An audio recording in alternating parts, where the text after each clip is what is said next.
สาธุमेरा भी दो สาธุ बच्चा लोग के देगा สาธุสาธุ ऐसे เ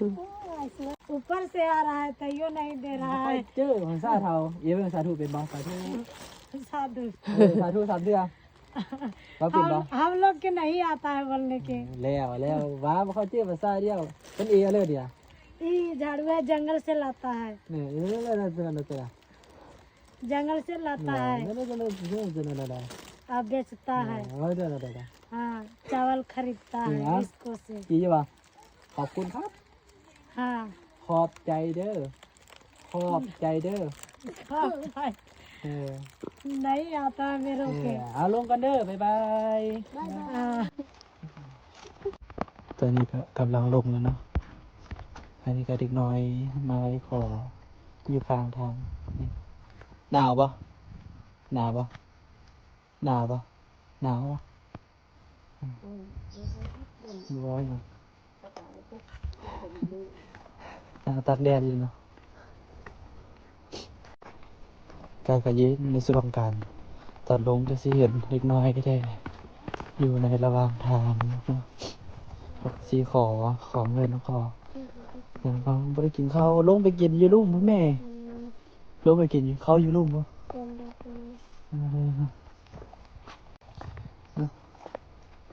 ก็อีดูเท่าอยู่เป็นนั้นแล้วเอ็มก็บ่มีคือที่เท่าก็สิมีบางส่วนอนามัยทางเนาะเด็กน้อยอนามัยทางอยู่ส่วนอนามัยทางก็สิเป็นจันทานนะบ่มีแล้วเนาะ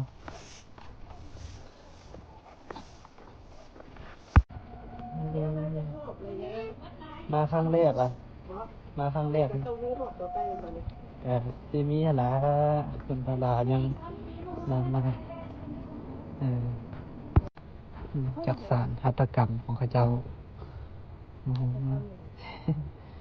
ข้อสารนะบ่เฮ็ดกาตาเฮ็ดหยังบ่นะ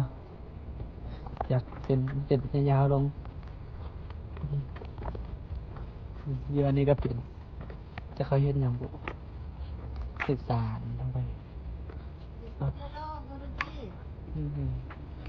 ขนมบ่นี่ขนมเห็นอย่างนี้ बिस्कुट ले लो बच्चन का बात के लिए होगा How much हाँ How much 200 นี่ हाँ เท่าไหร่ 200 ดูโซเดี๋ยวว่าจะได้ रूपी รูปี हाँ รูปี रूपी नहीं समझ रहे บันเด็ก अलग टैक्सी बना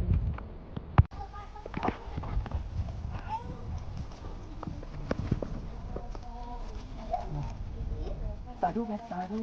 เห็นบอกสาธุสาธุ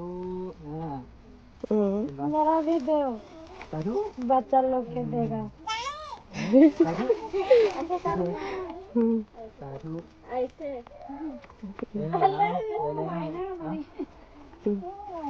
เอาสาธุเห็นบอกสาธุบอกน้องเลยน้องเอาสาธุ मेरा नहीं देगा ไม่ใช่นี่ก็อยากได้บ่ बच्चा लोग के हम नहीं देगा बच्चा है घर पर दे दो ना एक पैकेट บ่เข้าใจภาษาจักเราเว้าพี่สัง एक पैकेट दे दो ने नहीं देगा สาธุเป็นบ่สาธุสาธุ दो ने 1 रुपया नहीं बोनी किया था बिस्कुट हो तो बोनी कर दो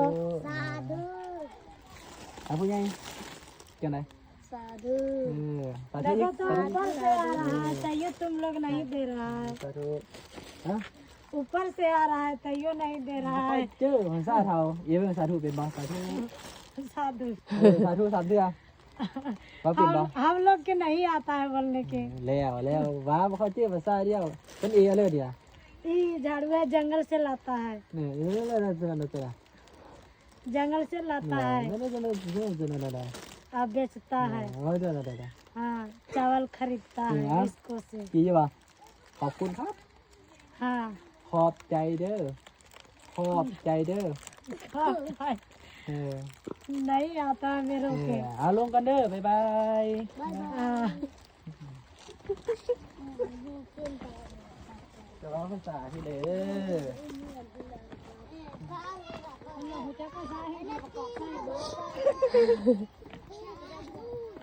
โอ้ลงมา800ครับ หึ อยู่ที่ลงมา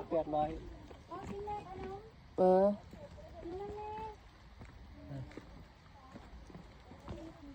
สิพอบ่สิเบิดนะ นี่มีโอกาสจะคน2คนถ้าแกะเอาให้ได้เนาะถ้าแกะได้หลายคน เอาเบิดแล้วก็เบิดเนาะ สาธุครับสาธุสาธุนะสาธุอ้าวสาธุเป็นบ่เอาไปยังฟื้นบ่ฟื้นบ่สาธุเป็นบ่สาธุสาธุรอดูสปีกขอบใจเด้อเอาเป็นเนาะนี่อยู่พี่บ่เมื่อยบ่ขึ้นมาถึงนี่กินเลยเอาน้ำมันเลยเดี๋ยวอันเดียวเนาะ เรืออันเดียว สมมุติว่าทั้งหลุมมีหลายคนเห็นอะไรต้องได้แกะ โอ้ดีให้3แม่ลูกเพิ่น เออ มี3แม่ลูกค่อยดูเพิ่นยอกลูกเพิ่นเด้อซูมไปเป็น นี่ว่า ซูมไปมันยอกลูกเพิ่นเด้อไปเอาให้พอดีเนาะไว้ให้3แม่ลูก แล้วก็จบบัดนี้ लोग ये नहीं बने हो ไว้จบกันให้เอาคือมาเพิ่มแล้วมัน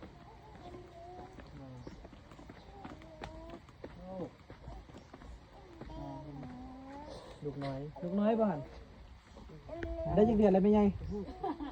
แม่มาเบิ่งนานเอ้ยเดือนละ3-4 เดือนนึงบ่เราเอ้ยเนาะหน้าวันนี้คือบ่เอาลูกมือเฮือน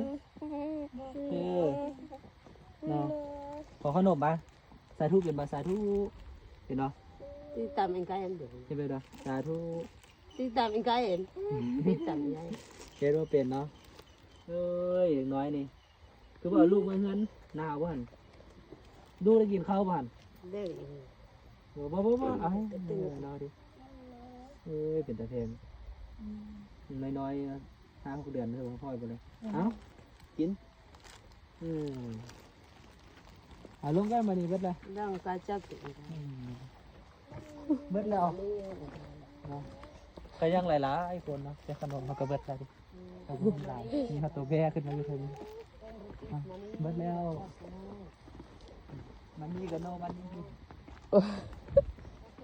เบิดแล้วเนาะมาเถอะนะเด้อมาเถอะนะจังไห้เด้อเบิดแล้วเบิดมากินแล้วเลี้ยงเบี้ยบ้างเบิดแล้ว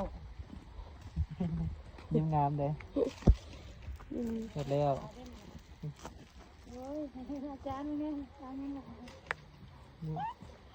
เฮ้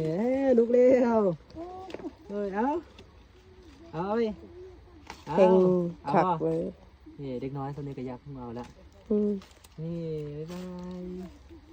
บายเป็นปะกลับกันเด้อกลับกันเด้อไปน